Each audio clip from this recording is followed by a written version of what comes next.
fuck's sake. Whoop. Beautiful. Beautiful. Welcome back.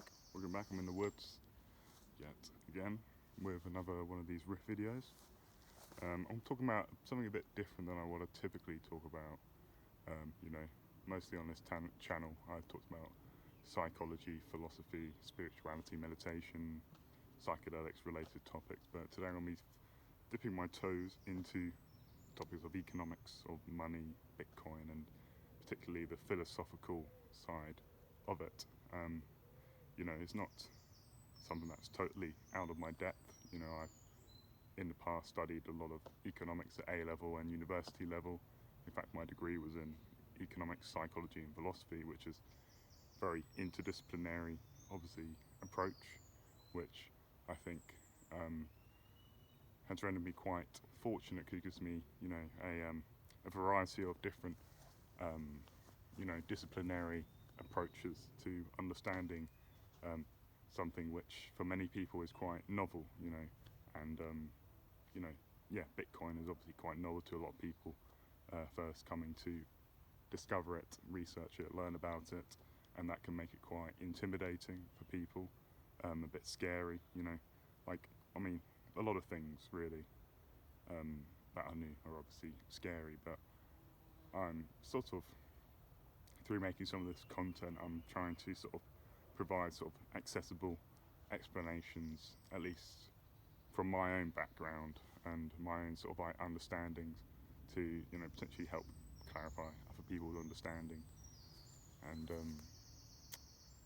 yeah, because particularly in my background in studying economics, you would think that within that sort of discipline, um, you know, economists would be the people most equipped to explain um, explain the workings of it in a sort of an intellectually honest manner. But that hasn't really been my experience really. In fact, in my sort of through my university education and as well as A-level education, the topic pretty much was virtually absent from the curriculum, which I find particularly unusual because having studied this thing for 4 or 5 years, I've come to sort of the perspective that is perhaps one of the most paradigm shifting technologies to emerge in finance and economics. But if you look into the sort of the early responses from most of the orthodox economists, Paul Krugman is obviously the most notable example, but there are many other examples. Many of them would refer it as a tulip. Obviously, tulips is obviously a reference to a 17th century speculative bubble, and which I find very, the thing is, you can look at it and be like, this is very weird, absurd, because typically many of the arguments they provide against it are these sort of superficial soundbite arguments without really seriously and in a sort of honest way engaging with the technical details of what it is, you know. But and it's easy to be sort of disheartened really by much of the conventional orthodox world of finance and economics being so averse to this new thing. But when I look at the sort of the philosophy of science generally, um, at all the paradigm shifts that have happened in many different scientific disciplines, this whole process of the legacy incumbents being sort of inherently skeptical of a new and emerging thing, that's a very commonplace thing. And like I said at the start, it is a very common and ordinary thing for people to be scared and averse to things that collide with their worldview, because people are very sensitive to their worldview and sensitive to things that confront it, that they don't easily understand. And they will always, people will have the intuitive response of rejecting something that they don't understand, which it's a shame for them, at least I suppose, because they're not gonna, they're remaining comfortable, I suppose, rather than really seriously engaging with an idea that is uncomfortable to them, you know. And so I guess sort of, I haven't really started talking about the particulars and the technical details of Bitcoin yet. I'm more talking about the psychological elements of how people respond to new ideas, which is obviously relevant, in this regard. And so I guess sort of what I suppose is should prompt people, listeners to this video, is that when you are sort of approaching something that you don't immediately intuitively understand, such as Bitcoin, an example, in this case, I would encourage you to, to check your ego, to check that part of you that is sort of uncomfortable, and just, allow yourself to be uncomfortable and to not have a fully confident understanding initially, and understand that a lot of these things, learning stuff, and particularly in the case of Bitcoin, which in a sort of in a strange sort of way, people in the legacy economics and finance world, they're almost they almost have the most challenges in understanding it, because they have to essentially question and reformulate many of their foundational assumptions, particularly regarding, how should a monetary system operate? Should it be credit backed in terms of, ever increasing, I'm getting blubbering my words at the moment, but if we look at the dollar is obviously the global reserve currency at the moment. I suppose it's the main currency used for trade, and there's an exquisite sort of and deep history there. But what people should understand is that this monetary system is inherently inflationary. That is, year on year, more and more dollars are being created, being lent into existence by credit and commercial banks. And when you zoom into, the actual functionality of that, you do have to confront, particularly the case that, it is, we have a monetary system which is controlled by, centralised authorities, which we call central banks, the Federal Reserves, the Banks of England, banks of whatever, and they are the trusted authorities who essentially have control over the ledger. If you see money as a ledger of, I own this, you own that, and, to conduct a transaction, you write in a ledger entry. I mean, all of this is done electronically nowadays, but, the ledger is a record of the transactions of, this person giving money to that person, and then we trust a centralised authority, such as the central bank, to maintain the legitimacy of that ledger. But, we have a system where, central banks essentially, in response to many financial crises, in 2008 was obviously in response to most financial crises where there is, a shock of liquidity in the market. That sounds fancy, but in simplest terms, you think that, a lot of banks, sorry, a fly was just bothering me.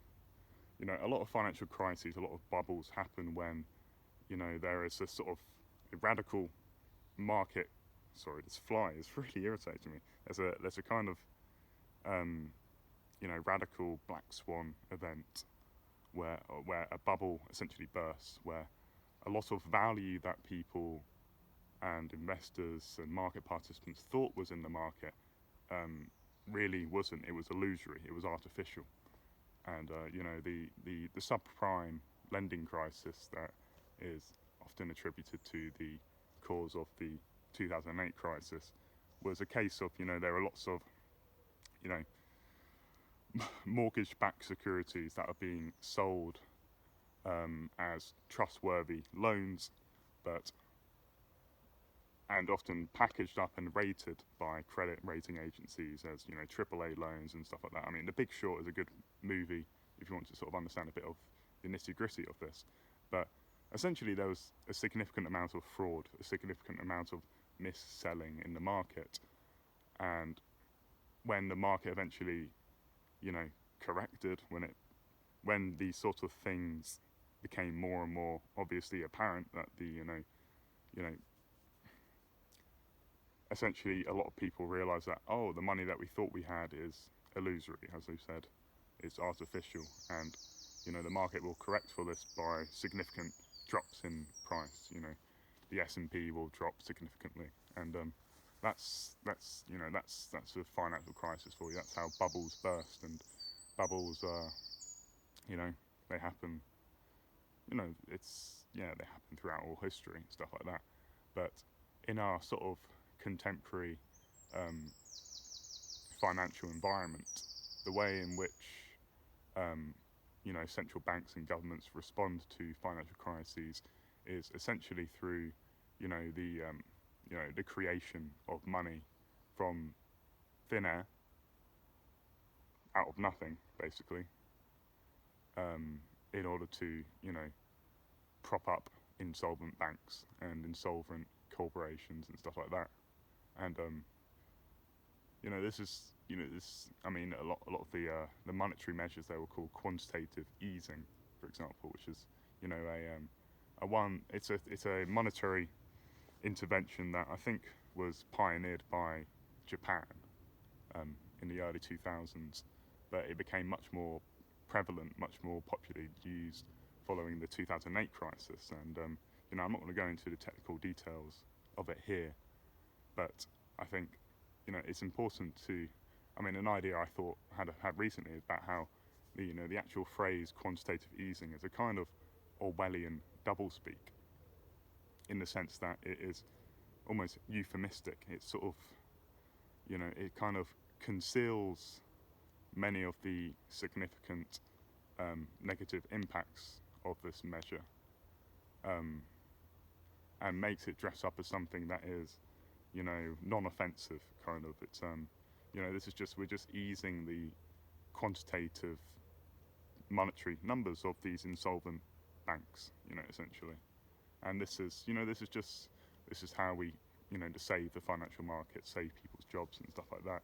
But it's very odd, because it is obviously printing money, and it's obviously creating money out of nothing, and there's an obvious moral hazard here, right? And it's a moral hazard because banks have become a protected class, basically, in our current society.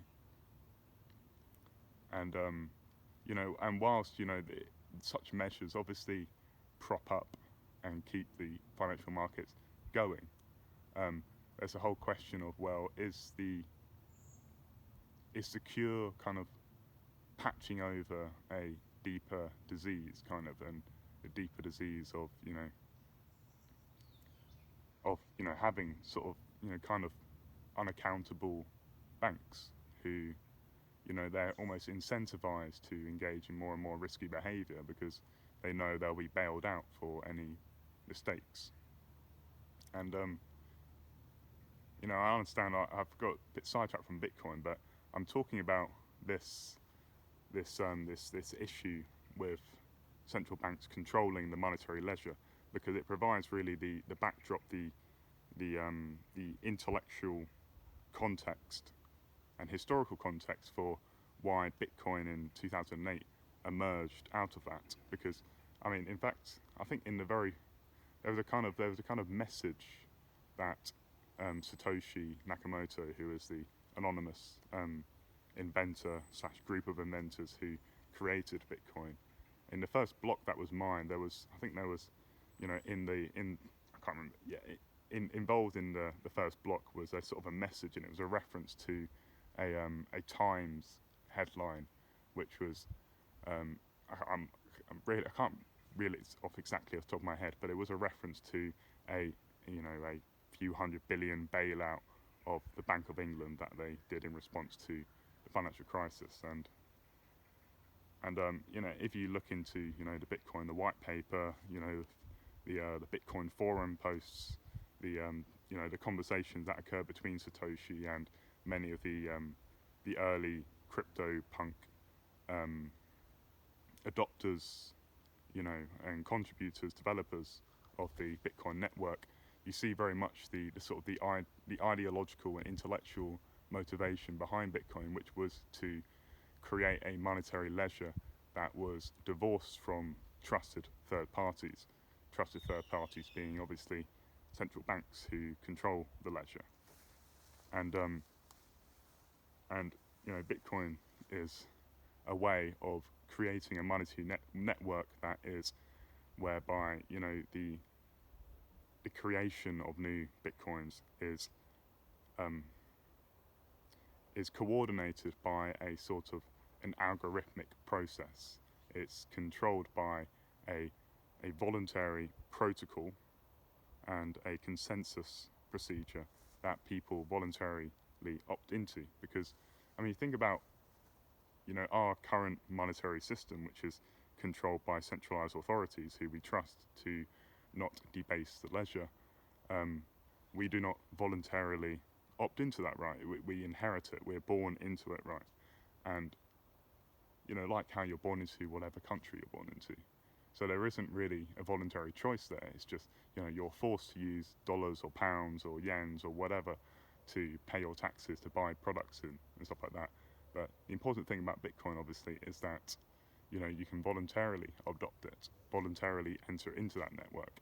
And principally, it is, you can also frame it as a way of exiting the current legacy monetary order, monetary network.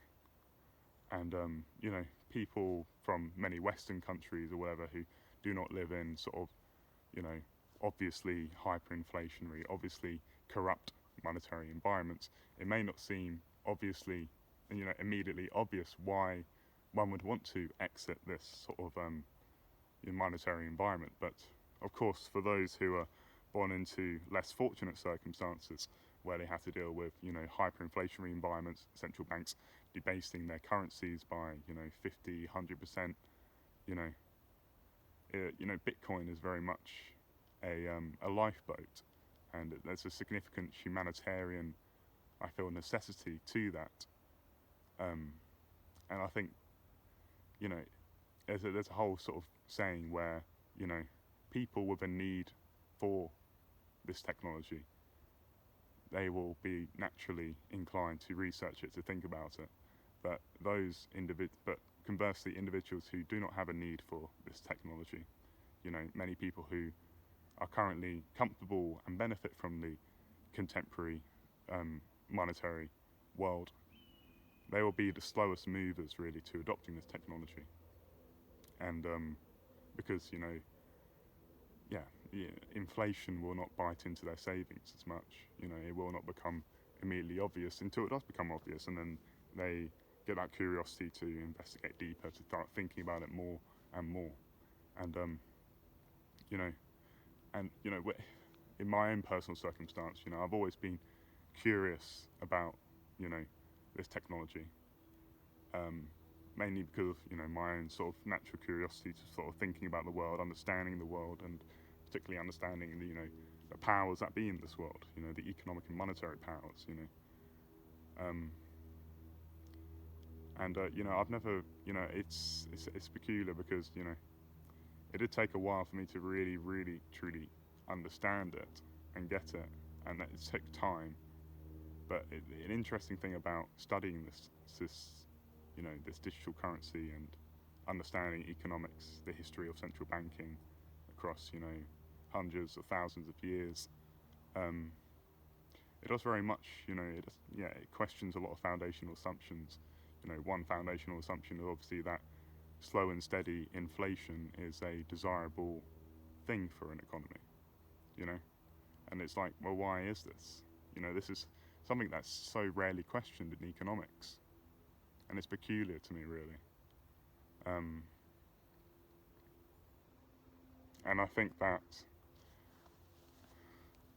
particularly in the context of inflation, which is everywhere and always a monetary phenomenon, as Milton Friedman once said, um, inflation often most harshly affects the poorest of society, because those are the people who tend to hold their money in cash, who live paycheck to paycheck. They cannot hedge against inflation.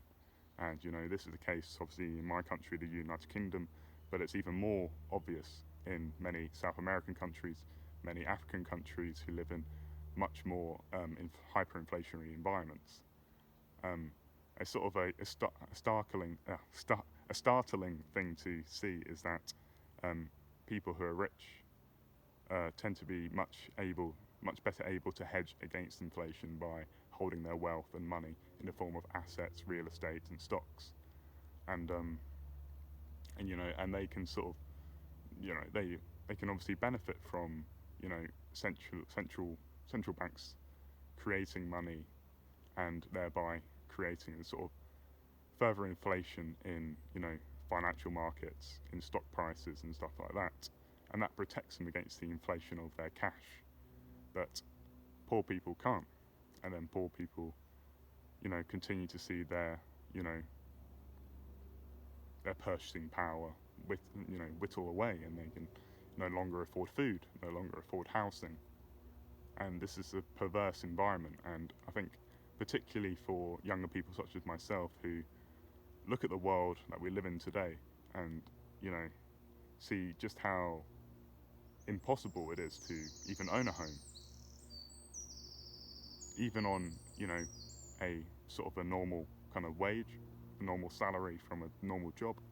It's your purchasing power is a fraction of the ones in which our parents and grandparents had, and this makes the scam, the kind of Ponzi, explicitly obvious to us. But interestingly, like I said at the very start about how many orthodox economists are very slow to understand what this thing is, not to make an ageist kind of comment, but many of the the most vociferous, I don't know if that's a word, or the most vocal skeptics, economist skeptics of Bitcoin, do tend to be much older people. And there's a whole saying that scientific revolutions kind of progress with funerals, and that I think that is obviously the case in the case of Bitcoin. I suppose many young people who have lived with digital technologies all their life, people who are 15 now, there's never been a world in which there hasn't been a digital currency. So they will be much easier to get it. It will become much more intuitive to them, and the people who are left behind or will be slowest to move to adopt this technology, it's they will tend to be those of the legacy financial order, older people who at the current moment they are the people who tend to hold most assets, most of the purchasing power in society. And I don't want what I'm saying here to come across as though I'm stoking sort of generational conflict. I'm just saying how I see it at the moment, and looking at how adoption curves for new technologies happen, and yeah. But I've been recording for a while. I hope this has been of some value. I realise I haven't really gone into the deep specifics, the technical details of how the Bitcoin network actually operates, but I will probably talk about that in another episode. But I hope this episode sort of provides some historical and economic context for why a technology like Bitcoin emerges, and what sort of issues that it solves, namely the issue of, trusted third parties. It's that's a very significant one. The fact that it is a decentralized ledger that people can opt into, that has strict rules and protocols, obviously, makes it very, very interesting. And as well, I should add, it's absolute scarcity as well, in the fact that no more than 21 million coins will ever be mined, and this scarcity is obviously ensured by the the proof of work process that is involved in the mining of new bitcoins, and that proof of work is a process that is, computationally expensive. It's hard to fake, but it's easy to verify by other, participants in the network. It's easy for them to verify if a block of transactions is valid, but it's computationally expensive for a miner to try and push through a transaction that is fraudulent, and that's quite significant because then it's kind of, it makes attacking the network, debasing the network, very, very expensive. And of course, throughout our history, entities have tried to attack the network. China banned mining for a bit a few years ago, but there was no downtime in the network, and it's very peculiar. It's almost this slightly organism elements to it in how it sort of expands and evolves and is run by servers all across the world. That makes it very anti-fragile, to use a sort of Nassim Taleb quote, who is ironically skeptical of Bitcoin recently, which is strange, but that's a different thing. But anyway, I hope that's been of some use. Have a good day.